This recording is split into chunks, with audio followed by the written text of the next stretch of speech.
شیر محمد د خپل کور دروازه هر چاته نه پرانیزي او په دې کې ډېر احتیاط کوي چې کور ته یې څوک داخليږي ځکه چې د داعش یا په اصطلاح اسلامي دولت ډله په هغه پسې ده.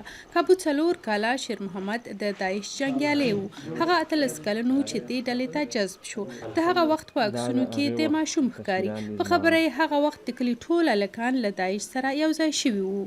ولې موږ ته دا د کوپارو مثال ظلمونه او دا خو د چې په افغانستان راغلي دو سره جهاد شي او د موږ تشویق کړو چې موږ د خلاف وجنګو دو سره په یو لیکه کې شو.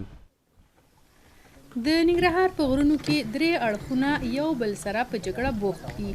افغان حکومت، وسلوال طالبان او لا افراطي ډله داعش. په اصل کې د داعش زیاتره جنګیالي له پاکستان او تاجکستان څخه راغلي دي. د هغوی توندلارتوب د دې بېوزله سیمې ځوانان ځان ته جذب کړي دي. شیر محمد یوازې څو کاله ښوونځي ته تللی دی. د داعش د ایډیالوژۍ یو ډېر اسانه ښکار. نن سبا هغه بې د وسلې له کوره نه وځي.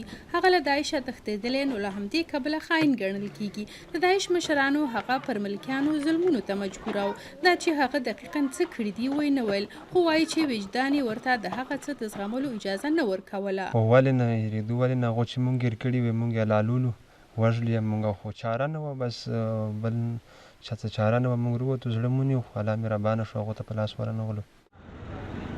ننګرهار د داعش پوخ سنګر بلل کیږي. ویل کیږي چې څه نه څه 2000 داعش جنګیالي په سیمه کې موجود دي.